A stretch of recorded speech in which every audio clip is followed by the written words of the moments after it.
Swamiji, in articles I've read about self-parenting, there is a lot of talk about acceptance. So we have to accept that we may not ever be disciplined enough to wake up early or exercise or do all the other things that we want to do.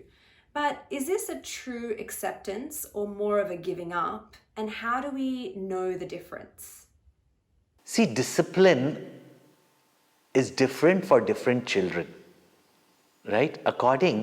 And therefore, in our Indian system of knowledge, traditions, it's very amazing that we understand the type of personality and the combination of those kind of personality. Today also in modern psychology, you have, the understanding of the different ways different people develop, their different temperaments, etc. In Indian knowledge traditions, we have the three gunas, the three moods, sattva, rajas and tamas. And the children also come with a combination of these. So did you too. So understand that in our upbringing of children, when you say discipline, the discipline that is required at that moment of time to achieve what you wanted to achieve or what is necessary for you to achieve or in the performance of your duty. To give you an example, for example, the child is now gaining education. Whatever discipline is required for the child during education, that is only required for the child at that time. You don't discipline the child for what will be required, but you train the child to be able to follow the discipline which is required at that time, say for attending school. Like you have to go on time. You cannot be late. For that, you have to wake up at a certain period of time. Now you'll find some children wake up, some children have to be woken up. But there are methods of disciplining. And we have learnt all this from watching certain parents and watching our own parents and grandparents. I'll give you one beautiful example that when it used to be, especially exam times, and we had to get up early to start revising for our exams, and as well as to be a time to go to school.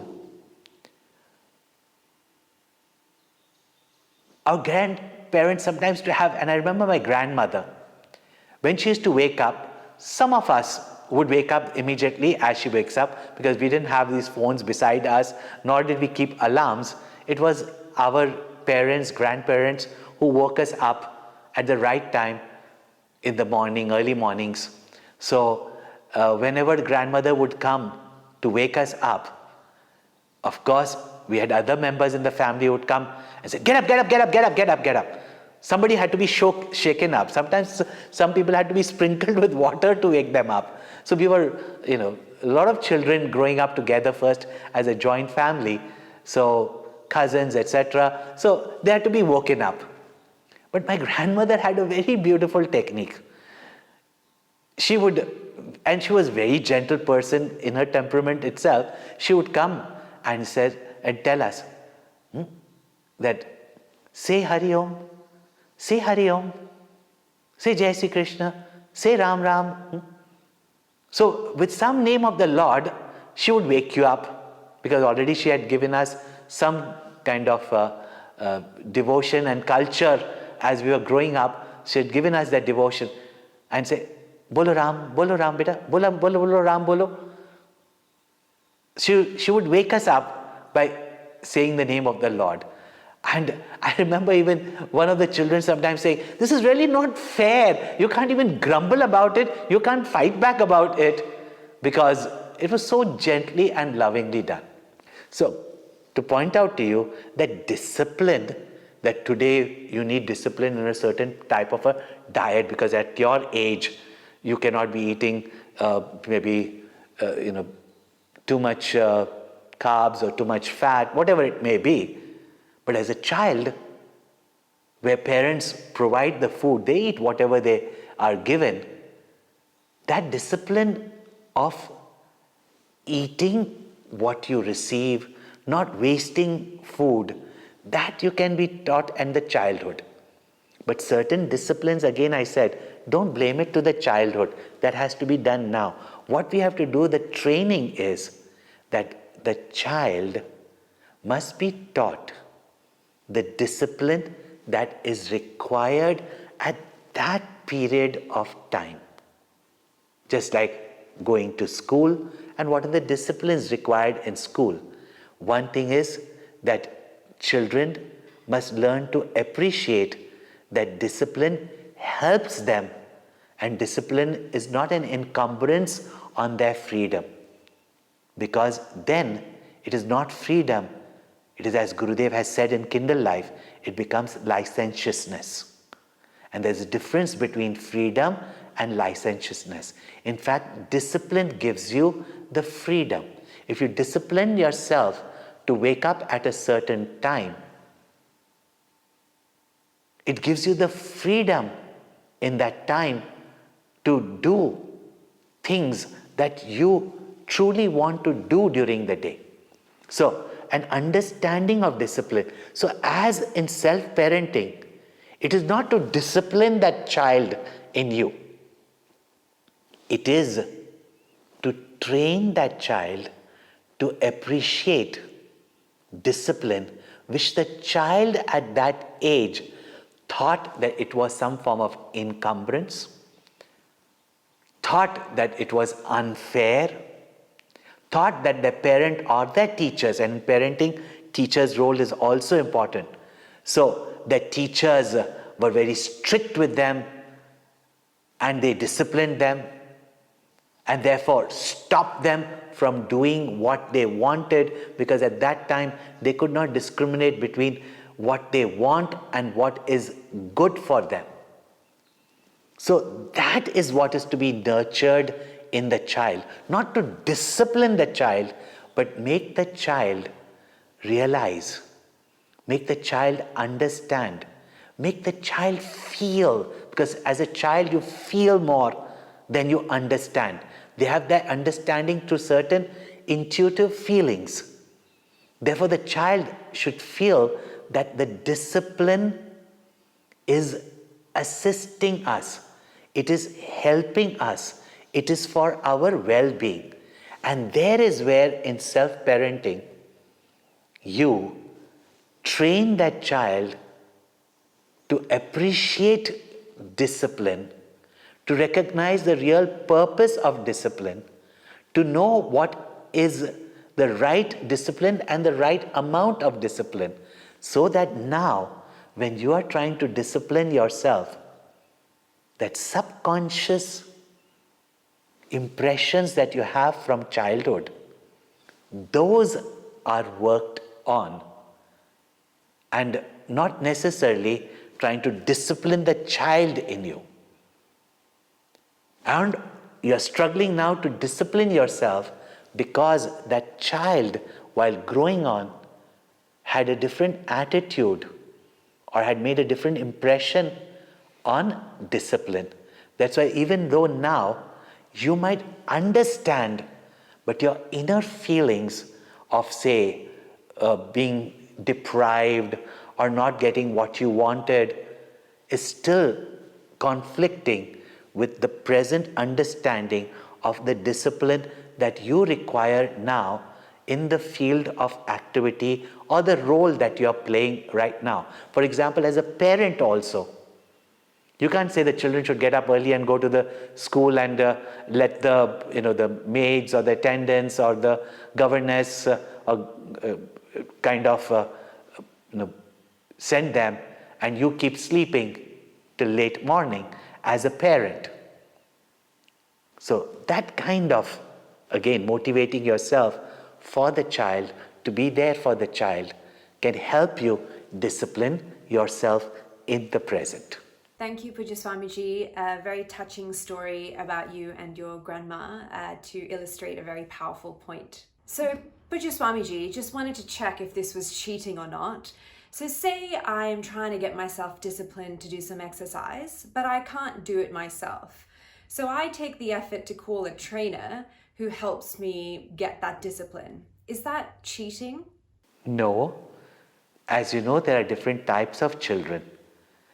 There are children, just take again example, because in the growing process, there are children who will eat at the right time as they have been trained or taught, would also probably pick up their dishes and go and wash their dishes and keep them. Same way in their education, there are some children who very easily accept discipline, their personal interest and their willingness, and they study on their own. Some children require parents to keep on watching them and guiding them and assisting them, and even now and then giving them a little bit of scolding.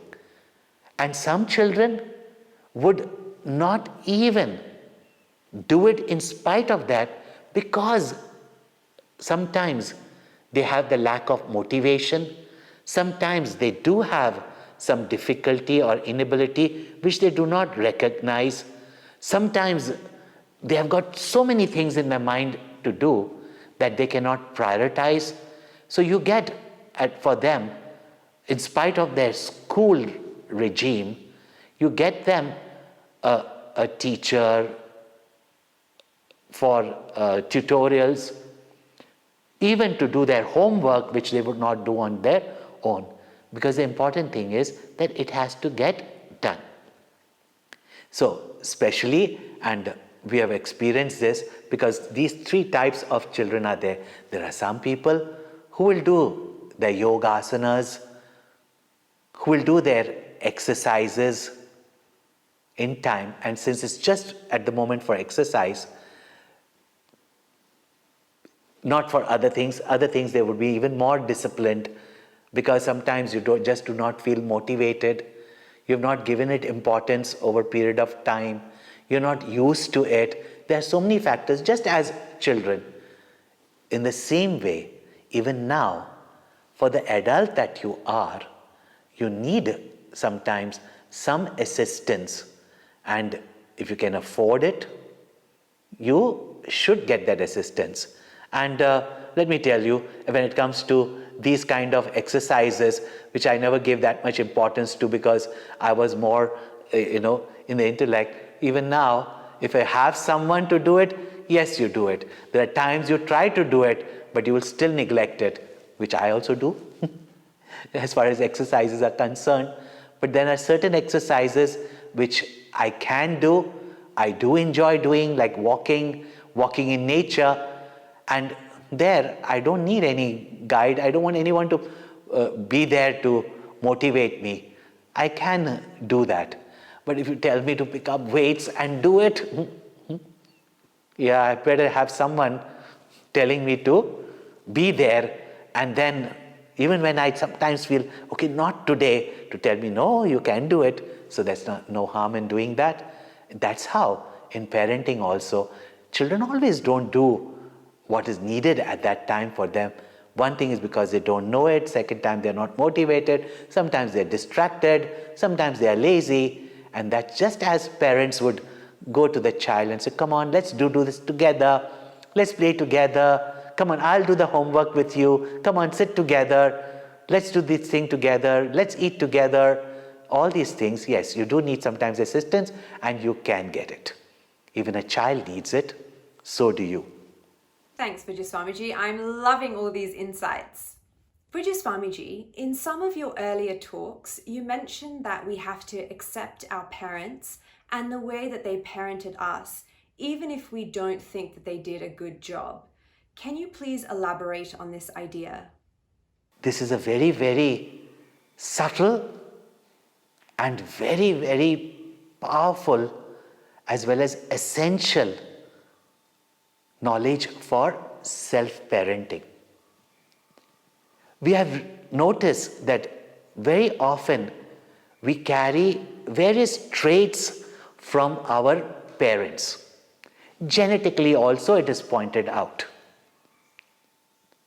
We carry certain genetic traits from the parents, but we also carry certain psychological traits from our upbringing, from our parents, from our lineage. And this is not necessarily the physical genes. That in the family lineage you will find certain things repeating itself.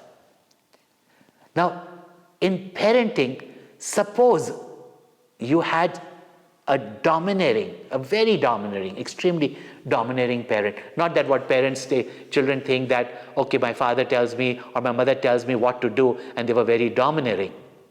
Or as a child, you felt their concern for you or their insistence on you as domination. One would think that such a person, for example, if say a daughter-in-law or a son-in-law had a domineering mother-in-law or a father-in-law, you would think that they would become more compassionate, more kind, more accepting, more tolerant in-laws to their daughter-in-laws or their son-in-laws. It seems to be contrary to that. Because there are two psychological aspects here. One is a very unique feeling that if I did not get from my parents, or if I got domination from my parents, how do my children who are not listening get away with it? If my mother-in-law was so strict with me, why is this daughter-in-law of mine, who is even sometimes so careless, getting away from it?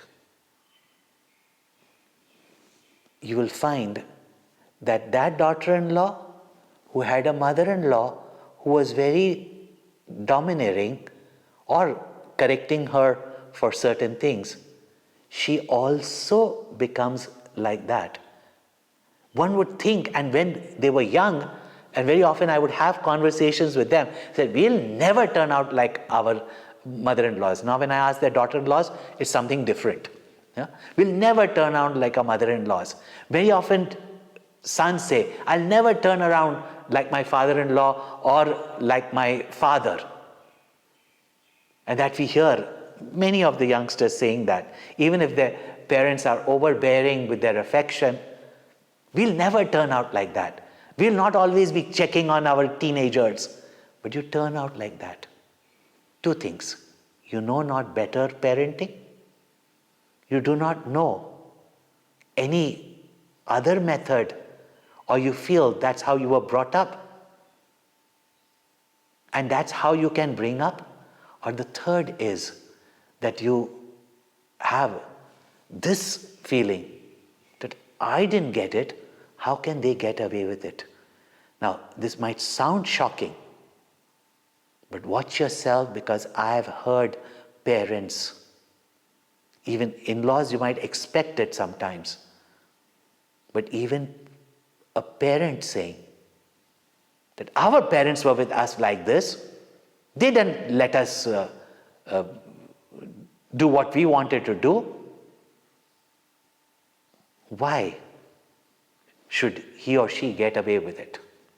And it may not be for something terribly wrong. Times have changed, but this is how the patterns follow for these three reasons. But I learned a beautiful lesson as a growing child, where I observed and over a period of time noticed there was a very loving elderly woman in our vicinity, and we were all close as families together.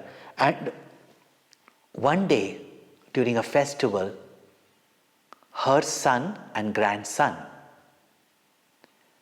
came, and they both were fighting with each other, quarreling over something that the grandson had done wrong, but was telling his father, so what, it's a festival, I can do it. The father said it could harm someone, but and you don't understand. And they were fighting with each other. And that calm grandmother, whom we used to respect and get so many life's wisdoms from, mostly from her own behavior and her own, pearls of wisdom that would come out to our children, to us children in that vicinity, in the neighborhood. Naturally, some of us went to her, and her own grandchildren also, from the other, sibling, went to her and said, you must be feeling really very bad to see your next generation, your son, and the way your grandson was speaking to your son. And she in her wisdom said, my children, this is what I tell you. You get what you give. She was not perturbed at all. She must have been sorrowful, but not perturbed. She said, this is how my son used to speak to his father, and now his son is doing the same. It sounded like, as you sow, so shall you reap, as you do, so shall you get. But it was very interesting to find out that her two sons were so different from each other. And when, at some period of time, I inquired from her, and a great lesson I learned from her, that the other son, who revolted against his father, turned out to be just like his father, domineering, and had children who would be revolting. While the other son, when you say accepting of the domineering father, and later on I found out that their father was a domineering father, and probably his behavior was like the other son, whose son was quarreling with him, and therefore they clashed. But this other son, maybe he took from his mother the acceptance and tolerance, but he did not revolt against his father. Not that, and because I found out from him only, that his father was very domineering, very strict. And when he told me that his father was, I understood why he didn't turn out and pass on that to his children. Later on, using this example, I have been able to explain to people who even, for example, there was one, young man, very good in character, very lovely person, who later on I found out from his other siblings that his parent had a physically abusive relationship. But to my horror, when he himself came to tell me that he has hit his wife, and he definitely didn't want to be, and a very thorough gentleman. Recognized that his parents had got him married to a similar type of a person like his father and mother, and psychologically probably he did not know how to deal with it. He's a very nice man. Did not know how to deal with it, but certainly when I made him aware that, do you want to do that? He said, no, but I can't stop myself. And I made him aware that this is what you saw in your father and you hated it. Do you want it? What you hated for your mother, would you do it for your wife and for your children? And he said, no. So I said, learn to forgive. Learn to forgive. And that way you will break the pattern of continuing the wrong that you saw in your parent. Yes, Pujya Swamiji, thank you so much for elaborating on that answer with examples from your own personal life and that of others. It really helps solidify our understanding. So I want to sort of take a different tact and ask, as a spiritual seeker, we know that our life is an opportunity for us to evolve to greater and greater heights.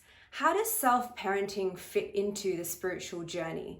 Self-parenting, as you can see clearly now, is about releasing yourself from the inhibiting, restricting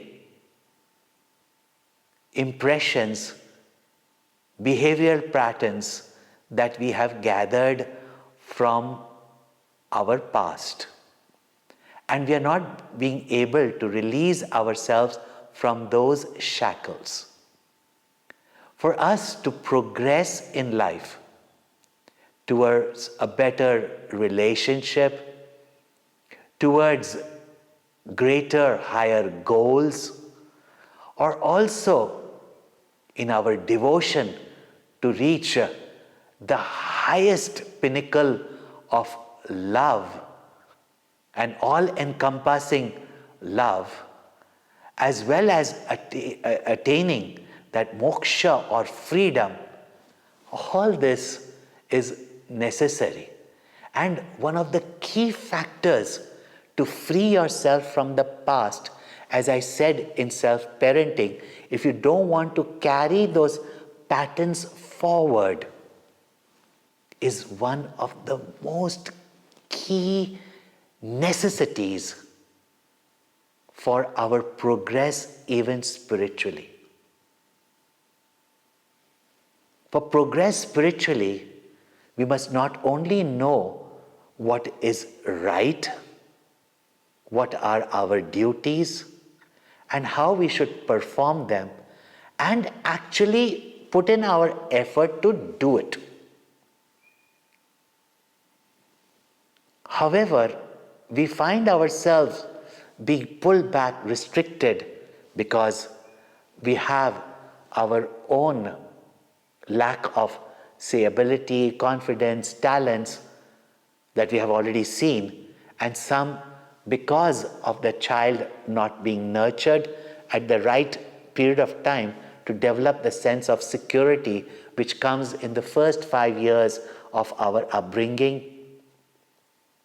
The next is the confidence, the learning, the understanding, the awareness that comes in the 10 years of the period of disciplining and educating the child, and the following period of becoming more self-aware and becoming a friend to your child, where there is communication, there is sharing, there is together, development.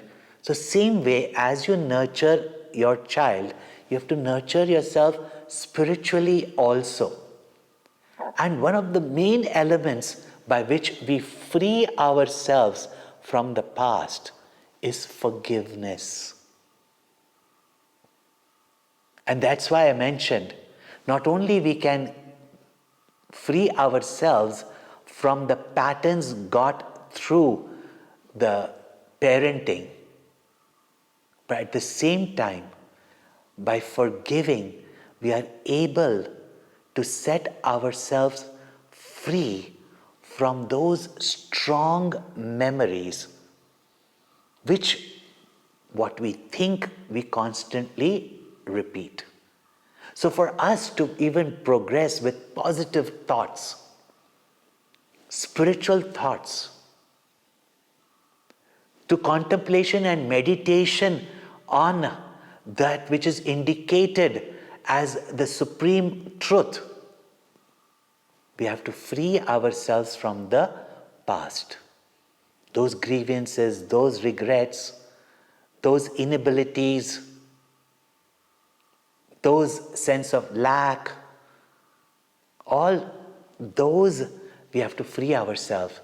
And forgiveness is one of the most godly qualities that we must have to progress further in our life. And forgiveness is not the favor on other. The forgiveness is not justifying that the other person did not do any harm or wrong.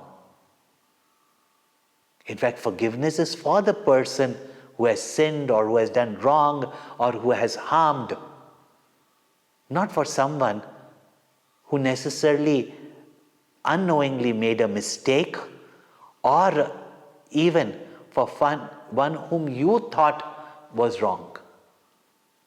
So forgiveness is a noble quality that frees you from the past as well as that horrible experience and maybe that wrong person, even if it was a parent. It frees you from holding on to those memories. Maybe even the parent has changed. Even the parent might have changed during the progress of your childhood. But we hold on to those bad experiences. And therefore freedom that we experience from our own memories, our own chains that hold ourselves back through those memories, grievances, can be released so easily through forgiveness. And for a spiritual student, forgiveness is essential. If not doing wrong and not allowing a person to do wrong is dharma, which is essential for our spiritual progress, then even forgiveness is a higher virtue which does not allow the wrong to be propagated or propitiated in the other, but also in yourself. So, yes, this parenting and the whole process of parenting, self-parenting, nurturing yourself to progress spiritually is essential. And spiritual science is considered to be that nurturing science that unleashes our potential in the positive direction and strengthens us, gives us confidence, sets for us higher goals and inspiration by which we have the strength, the ability, the know-how of breaking these limiting beliefs, these limiting shackles that have been in our life. This is called as liberation. Wow, Pujya Swamiji, who would have ever thought that self-parenting could be linked in such a profound way to our own realization of our true self? And thank you for clarifying the power of forgiveness. I think a lot of us get that concept really confused, and this, I think, will help and benefit a lot of people. So I have one final question. Thank you again for staying with us for so long. Following on from this theory of our sort of spiritual journey, when should we exercise self-parenting versus seeking guidance of a mentor or a guru? See, a true guru, when I say true guru has to be true. Just like any parent facilitates your growth, not impose that growth on you, which is an essential part of parenting. Therefore, on the spiritual path also, you need a spiritual parent. And the spiritual guru is like a parent that nurtures you. And the guru, a spiritual guru, is one who is a parent. Therefore, tvameva mata cha pita tvameva. Tvameva bandhuscha sakha tvameva. You are my mother, you are my father, you are my relative, which means grandparents, uncle, aunts, etc. You are my best friend. You are the source of my knowledge. You are the source of my inspiration. You are the living ideal that I want to be, so that I have a confidence. You are my role model. And therefore, the spiritual guru's role is fulfilling every aspect of parenting that we may have lost upon. Self-parenting also we can learn only from a parent who's been good and effective.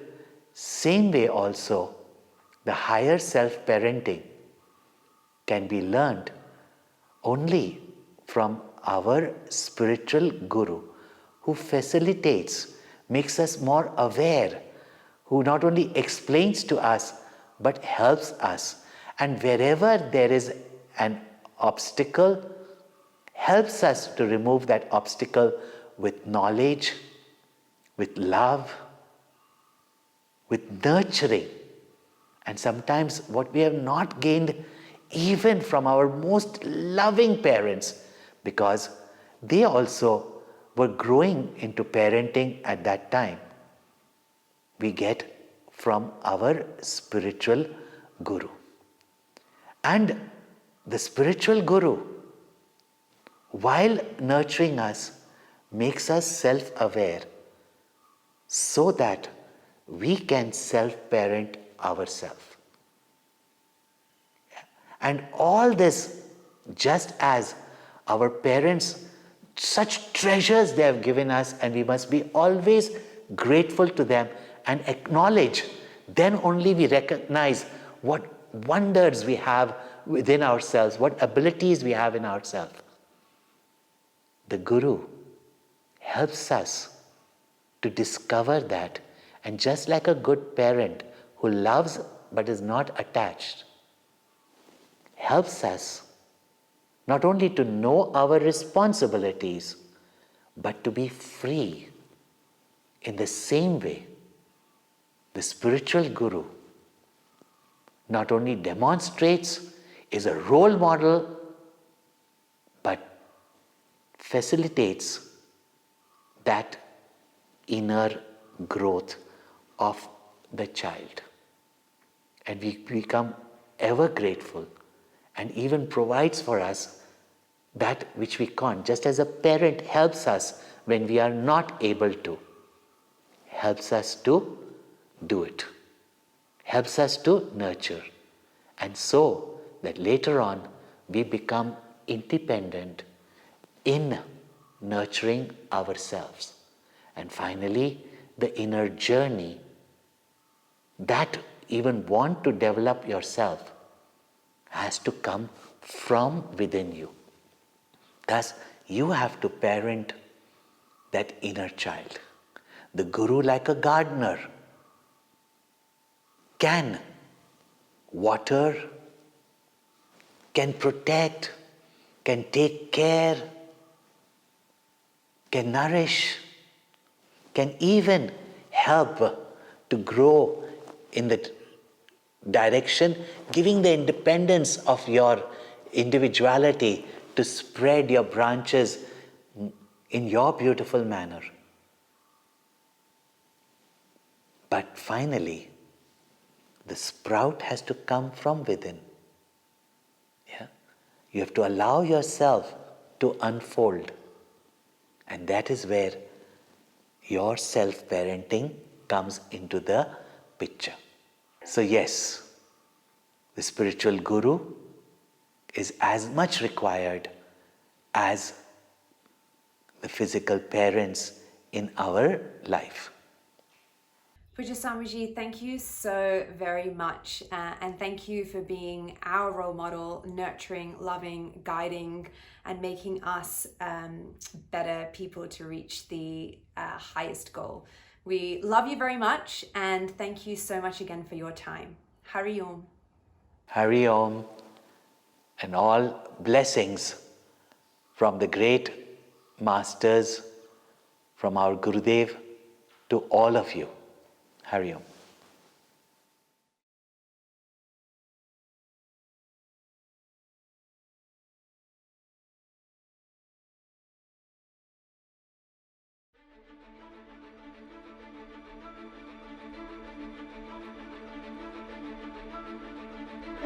It opens your mind to so many different opportunities and different ways of thinking, truly thinking outside the box.